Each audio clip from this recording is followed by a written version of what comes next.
Me enamoré del hombre equivocado, y cuando descubrí todo lo que hacía a mis espaldas, decidí arruinarle la mentira. Hoy tengo 15 años y puedo ver todo desde otra perspectiva, pero cuando empezó esta historia apenas tenía 13. Estaba completamente perdida emocionalmente, y cualquier persona que me hablara bonito podía hacerme sentir especial. Supongo que justamente por eso terminé metiéndome en una situación que jamás imaginé que iba a cambiarme tanto. En ese entonces, era finales de 2022. Yo estaba atravesando uno de los momentos más complicados de mi vida. En la escuela me hacían bullying casi todos los días. Había subido de peso, me costaba muchísimo hacer amigos, y sentía que no encajaba en ningún lado.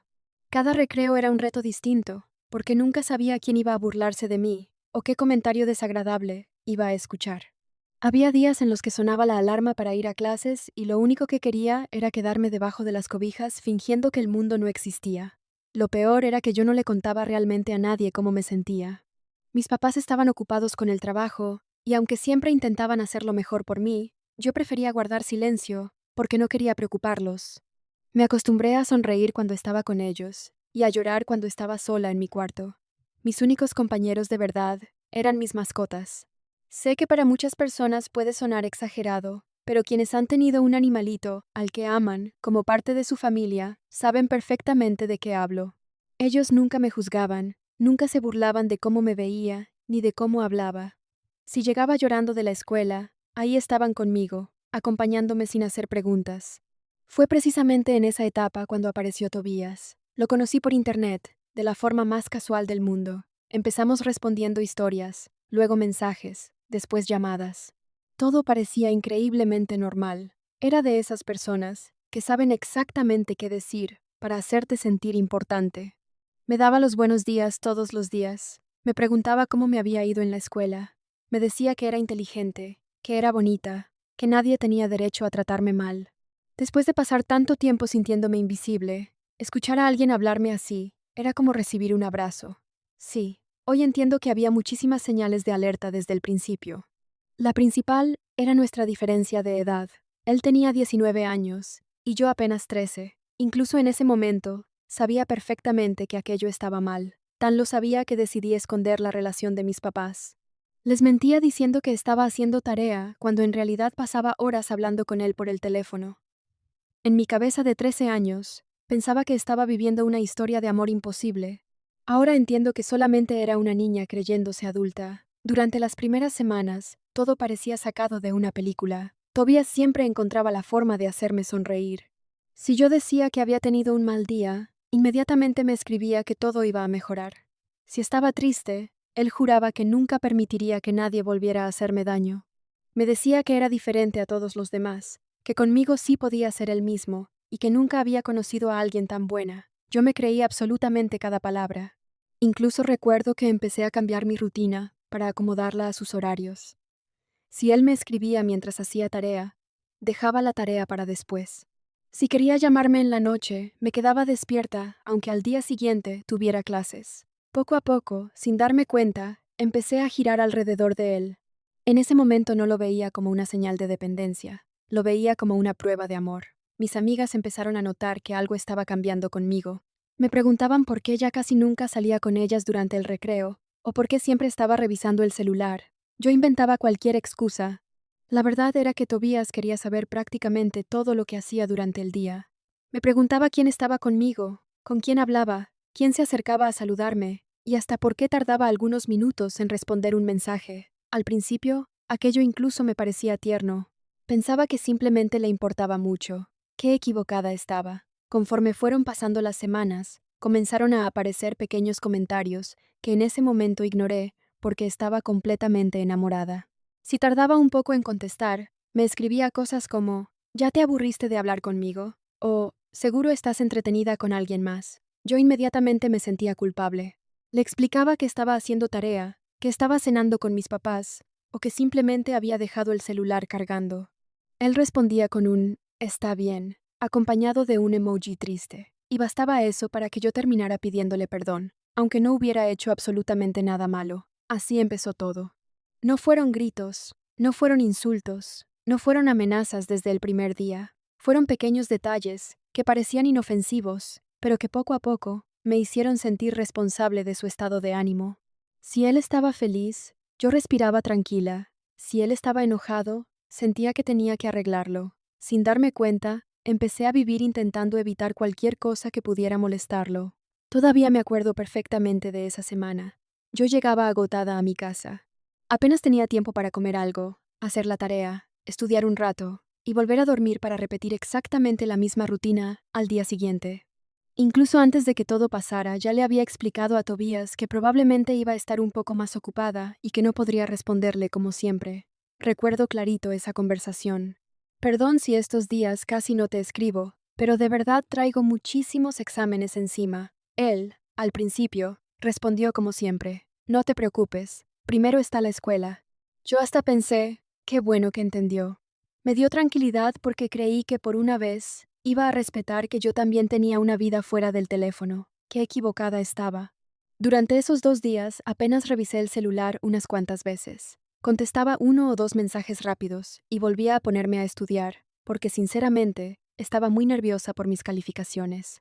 Cada vez que desbloqueaba el teléfono veía varios mensajes de Tobías preguntando dónde estaba, por qué no contestaba o cuánto me faltaba para terminar. Yo respondía lo más amable que podía. Perdón, sigo estudiando, ya casi termino. En la noche hablamos. Pensé que con eso bastaría, pero no. El ambiente empezó a sentirse raro. Ya no me escribía con el mismo cariño de antes. Sus respuestas eran secas, cortantes, como si quisiera hacerme sentir culpable por no dedicarle cada minuto de mi atención. Yo intentaba convencerme de que seguramente solo estaba teniendo un mal día, hasta que llegó esa tarde. Salí de la escuela completamente agotada.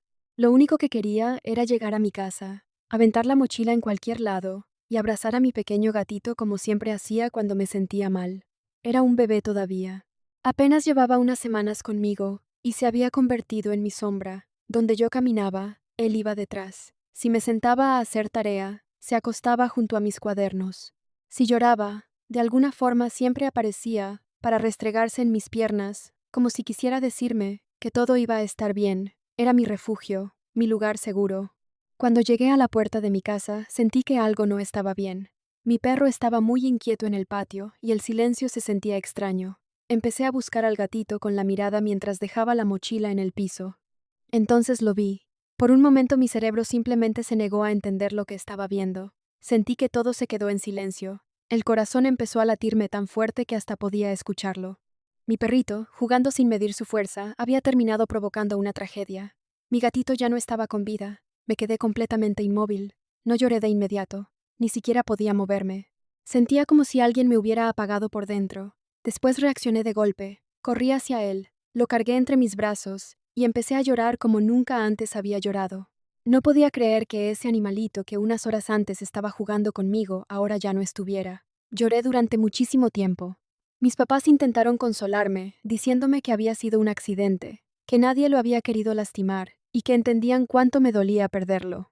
Pero cuando eres una niña de 13 años, y ese animalito era prácticamente tu único compañero en los días más difíciles, nada de eso alcanza para quitarte el dolor. Esa noche me sentía completamente destrozada. Y como todavía confiaba en Tobías, pensé que él sería la persona indicada para contarle lo que había pasado.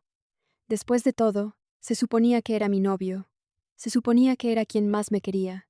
Tomé el celular con las manos todavía temblando y le escribí. Pasó algo horrible. Él respondió casi enseguida. ¿Qué pasó? Le conté todo. Le dije que mi gatito había muerto, que me sentía terrible, que no podía dejar de llorar, que sentía un vacío enorme. Esperaba un simple, lo siento, un, ¿estás bien? Un, aquí estoy contigo. Cualquier cosa. Lo que recibí fue algo que hasta el día de hoy me cuesta creer que alguien pueda decirle a otra persona. Me respondió algo muy parecido a esto. Pues qué bueno. Recuerdo que me quedé viendo la pantalla unos segundos porque pensé que había leído mal. Volví a leer el mensaje. Y luego llegó otro. Te lo merecías por desaparecer 2 días. Sentí un frío horrible recorrerme todo el cuerpo. No entendía cómo era posible que la misma persona que semanas antes me decía que siempre iba a cuidarme, ahora estuviera usando el momento más doloroso que había vivido para hacerme sentir peor.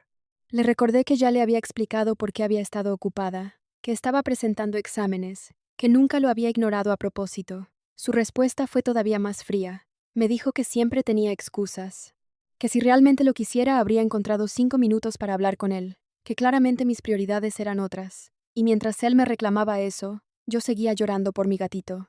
Ese fue el momento en el que algo dentro de mí empezó a romperse. No terminé la relación, no tuve el valor.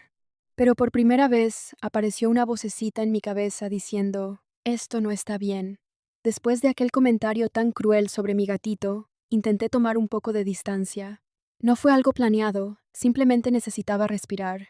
Había días en los que no tenía ganas de hablar con nadie, mucho menos con alguien que había sido capaz de burlarse del momento más triste que había vivido hasta entonces.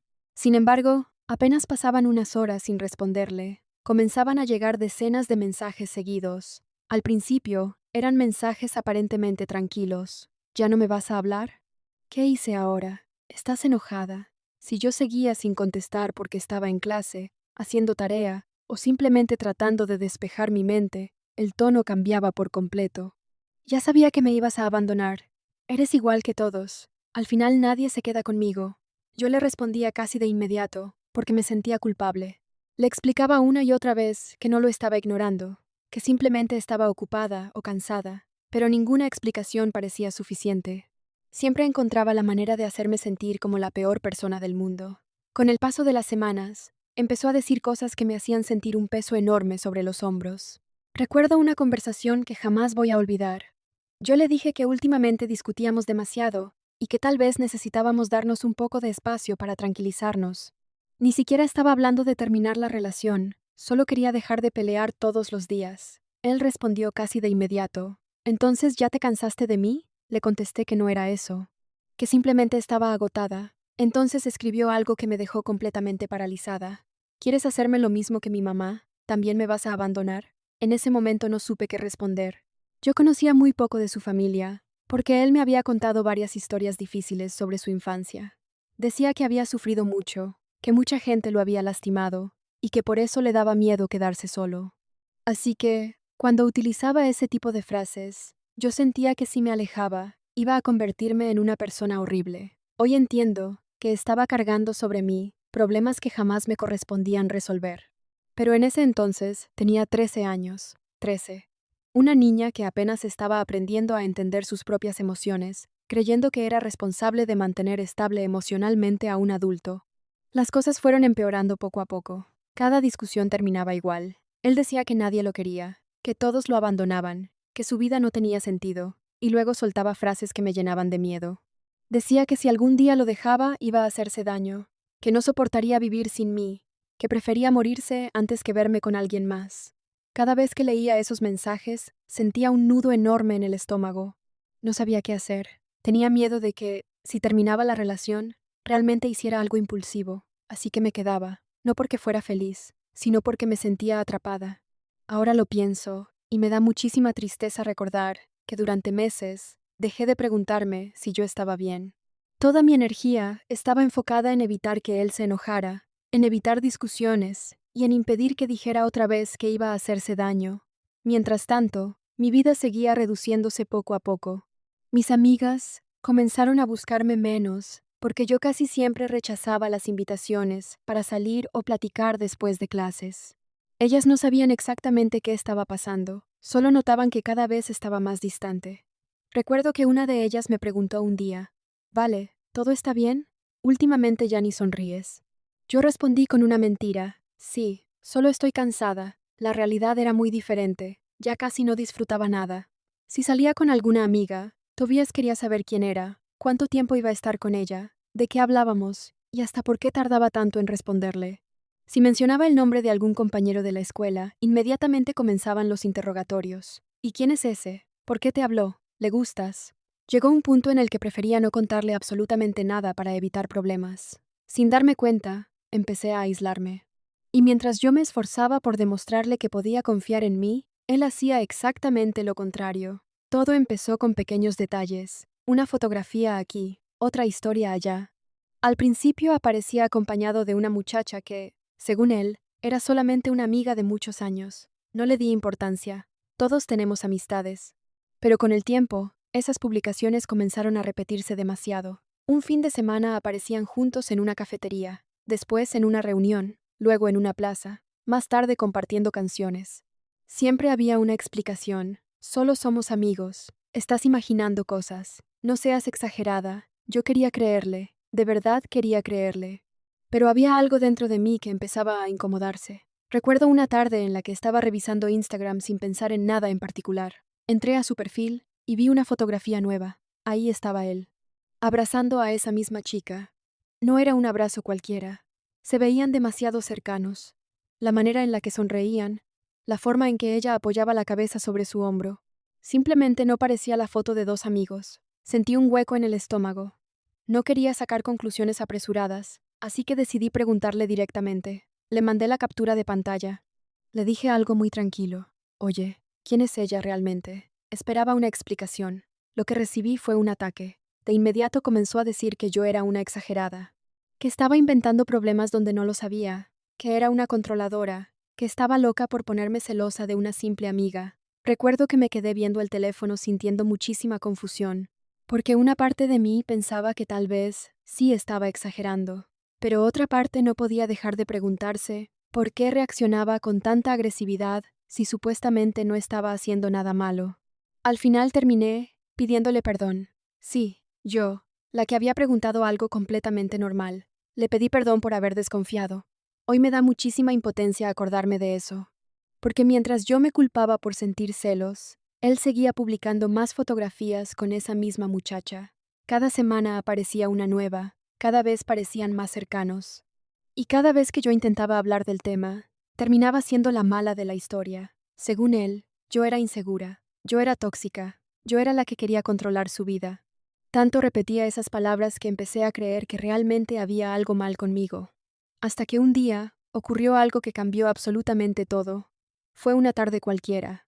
Estaba haciendo tarea cuando recibí un mensaje de alguien que apenas conocía. Era Dylan, uno de los amigos de Tobias. Pensé que quizás se había equivocado de chat, pero no.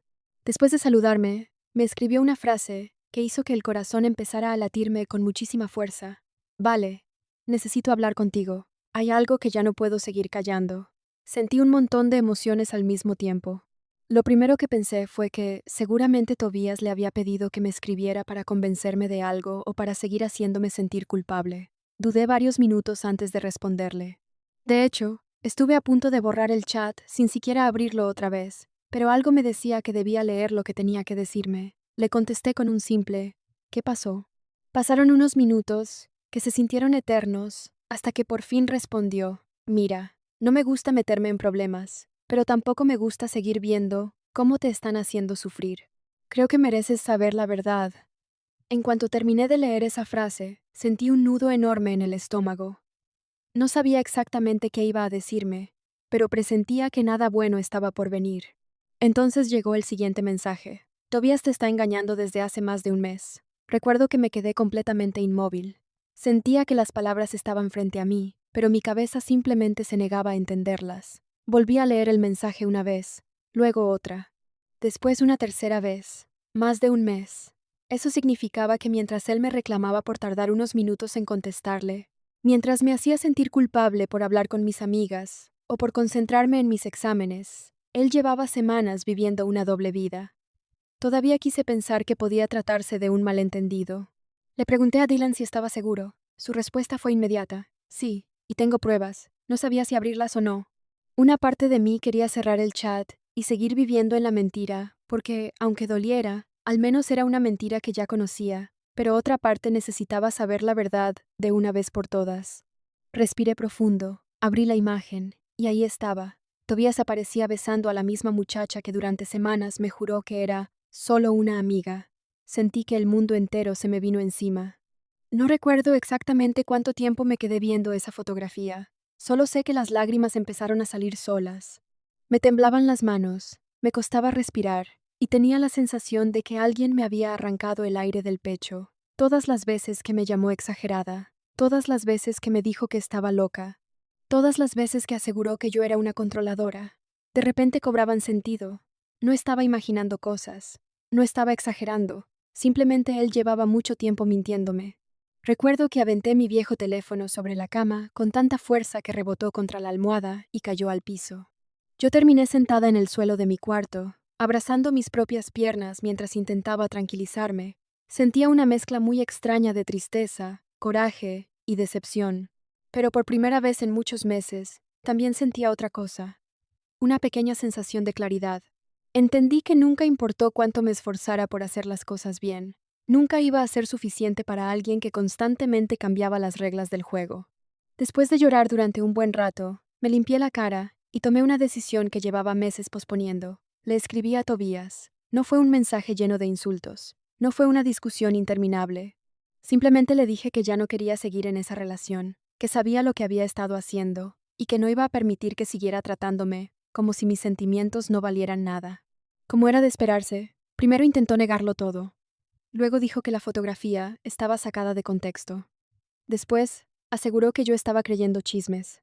Y cuando entendió que ya no iba a convencerme, empezó a insultarme. Me dijo que era una malagradecida, que estaba destruyendo la mejor relación que iba a tener en mi vida, que nadie iba a quererme como él. Curiosamente, esa última frase ya no me dio miedo, al contrario, me hizo entender que había tomado la decisión correcta. Pensé que ahí terminaría toda la historia, pero apenas era el principio. Con los días seguía dándole vueltas a todo lo que había pasado. Había muchas cosas que todavía no cuadraban. Dylan, al ver que yo seguía confundida, me dijo que había alguien más con quien quizá debía hablar. Así fue como terminé conociendo a Eder, un amigo muy cercano de Florencia. Él me contó que Florencia tampoco conocía toda la historia. Tobías le hablaba muy mal de todas sus relaciones anteriores, y la hacía creer que siempre había sido la víctima de mujeres problemáticas, celosas o controladoras. Cuando escuché eso, sentí muchísimo coraje, porque era exactamente la imagen que también había intentado construir sobre mí. Eder me preguntó si estaba dispuesta a contarle a Florencia mi versión de los hechos. Lo pensé un momento. No quería hacerlo por venganza. Lo hice porque, si yo hubiera estado en su lugar, también me habría gustado que alguien me dijera la verdad. Poco tiempo después pude hablar con ella.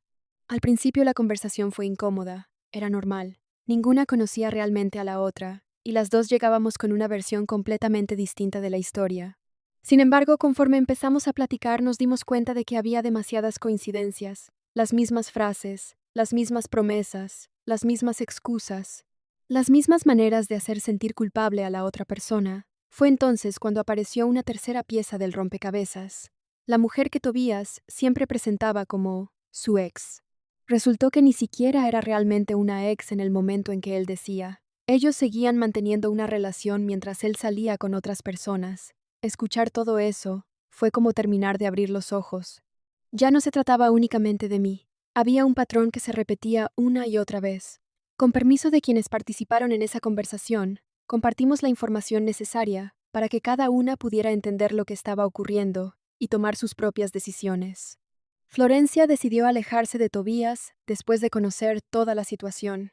Con el tiempo, incluso terminamos llevándonos bastante bien. Nos dimos cuenta de que ninguna era enemiga de la otra. Las dos habíamos confiado en la misma persona y las dos habíamos terminado heridas por las mismas mentiras. Por supuesto, cuando Tobías descubrió que la verdad había salido a la luz, reaccionó con muchísimo enojo.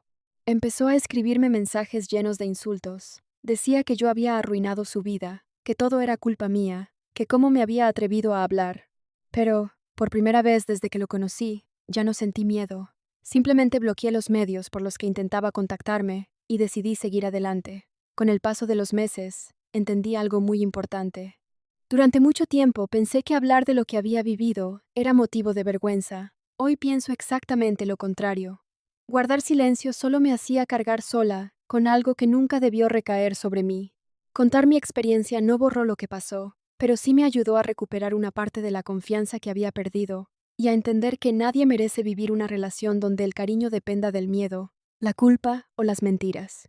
Todavía estoy aprendiendo muchas cosas, todavía hay recuerdos que duelen, pero también sé que esa niña de 13 años que alguna vez creyó que tenía que soportarlo todo para que alguien no se enojara, ya no existe. Ahora entiendo que una relación sana nunca debería hacerte sentir que tienes que dejar de ser tú para que la otra persona permanezca a tu lado.